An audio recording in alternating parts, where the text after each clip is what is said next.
kailangang pag-usapan ang kasaysayan ng women empowerment sa Pilipinas.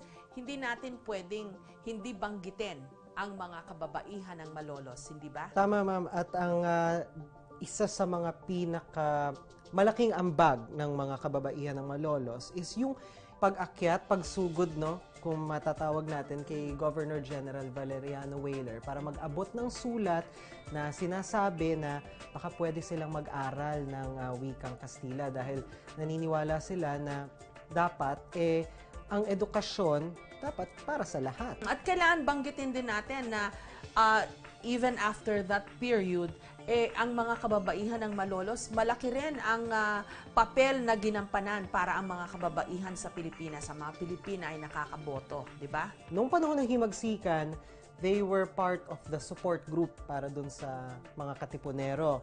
Pagdating ng Filipino-American War, ilan sa kanila ay yung mga founding members ng Cruz Roja o yung Red Cross. Tapos yung sa binuo naman na grupo, yung Asociación Feminista Filipina, ang founding members noon, a good percentage of that ay sila ring mga kababaihan ng Malolos. And just to give context dun sa grupo na yon, ito yung kumbaga mother group of all women's empowerment groups sa buong bansa. Kailangang magbigay-pugay po tayo sa mga kababaihan ng Malolos na siyang nanguna para ipaglaban ang karapatan at gumawa ng daan para ang mga Pilipina magkaroon ng kapangyarihan sa ating lipunan. Sa istoryang tinutukan ng ating kabrigadang si Dano Tingkung. Walang boses sa lipunan, mahina, at ang lugar niya ay ang pagiging may bahay na naglilingkod sa kanyang asawa. Ganito ang estado ng mga kababaihan nung panahon ng Kastila. Pero may isang grupo ng mga kababaihan sa Bulacan na pinaniniwala ang isa sa mga unang feminista sa bansa dahil isinulong nila ang karapatan ng mga kababaihan. Sila ang Women of Malolos.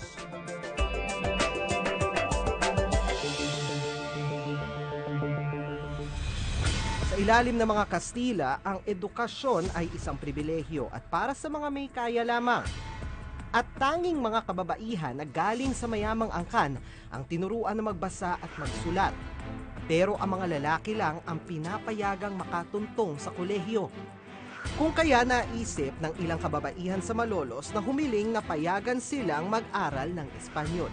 Itong 20 kababaihan ng Malolos ay 20 mga dalaga, kabilang sa mga kilalang pamilya sa Malolos. Sabi niya 21, pero ang nakasign lang 20. Yung isa might be an older, siguro relative, na kasama nila para may chaperon. Ganun. Actually, sa pamumuno ni Teodoro Sandico, na siyang sumulat ng mismong liham na yon, nabalitaan nila na si Weyler, bagong appointed na Governor General, ay bibisita sa Malolos mula sa Bulacan. So, nagmadali sila, ginawa yung sulat, nag-sign sila. Patagong nagturo ng wikang Kastila si Teodoro Sandico. Part yun talaga noong buong ano. At yung paghingi ng permiso para mag-aral ng Kastila is a political move because the friars did not want the natives to be taught Spanish. Kasi natatakot sila pag natuto ng Kastila ang mga katutubo, hindi na nila kakailanganin ang praile.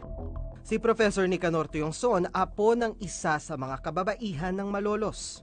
She was mujer de la casa. She was, the usual pambahay na asawa, lalo na ang dami niya naging anak. O na yun, talagang her time was fully occupied. Siguro, hindi na siya masyadong active. Right? They might have supported pa rin siguro pagkain, nagpapadala, ganon. Nakilala ang Malolos bilang unang sentro ng pamahalaan ng unang Republika ng Pilipinas.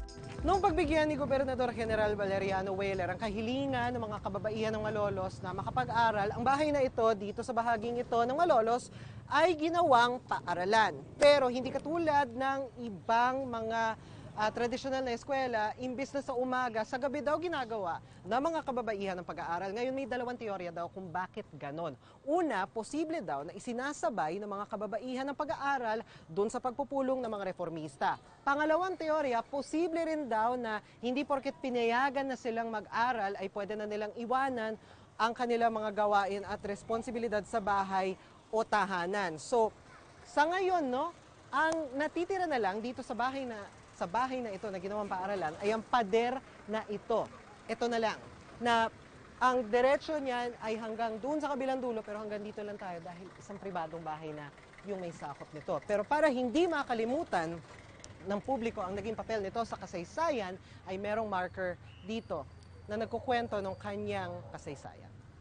Mas nakilala ang mga kababaihan ng Malolos nang sulatan sila ni Gat Jose Rizal noong Pebrero 22, 1889 para purihin ang kanilang pagpupursiging iangat ang kababaihan.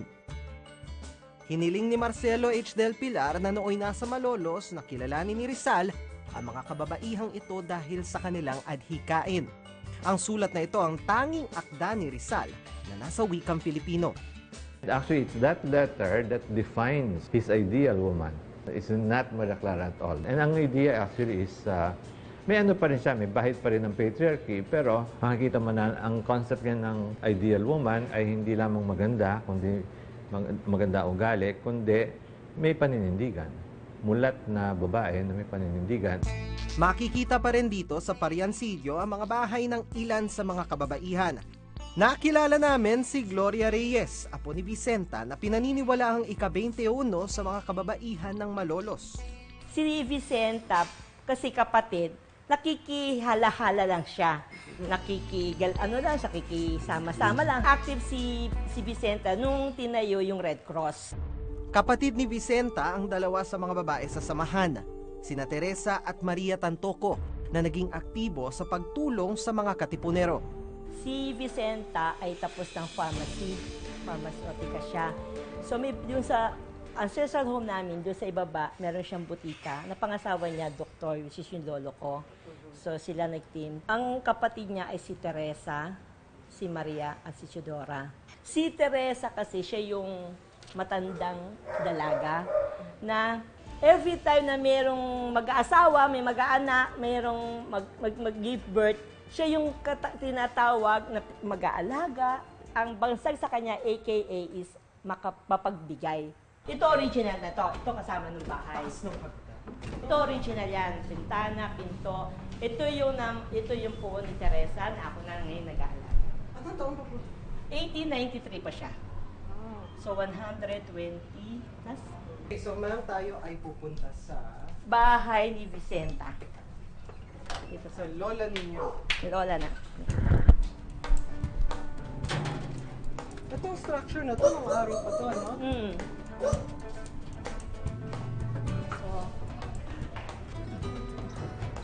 So, ito si Vicenta. Ito si Teresa. Vicenta, Teresa.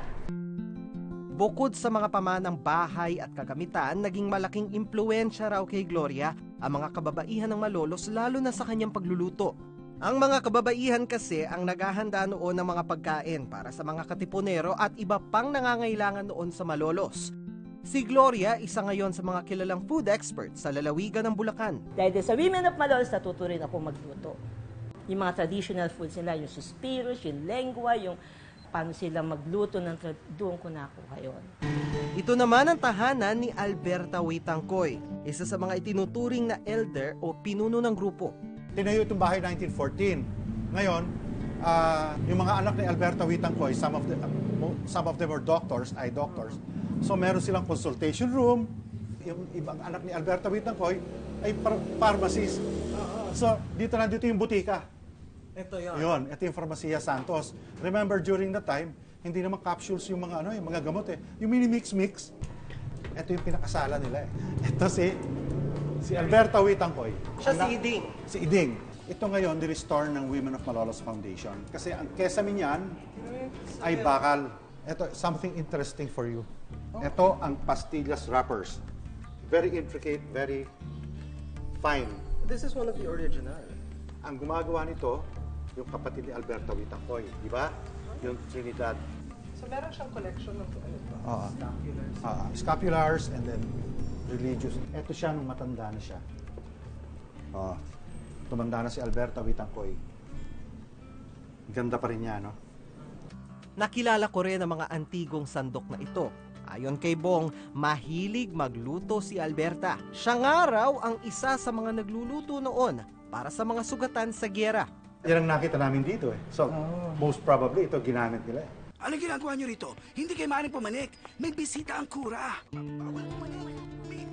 Siya mismo ang nag-abot ng sulat kay Gobernador General Weyler noon at inilaban ang kanilang hiling kahit pa nakapag-aral naman siya. Sa isang bahagi ng bahay, makikita mga larawan ng mga kababaihan. Ang mga kababaihan ng Malolos, yung mga pictures nila. Oh, pero, remember, 5 sa kanila, walang litrato. Ito, mga litrato. Walang mga litrato yan. Kaya, ang litrato dyan, lalabing 5. Sinasabi ho ninyo na meron yung ibang mga walang litrato, sila yung mga nakatalikod. Oo. Ayan, kamukha nito. Si ano yan eh, si Rufina Reyes. Ayan, Rufina Reyes. Rufina Reyes.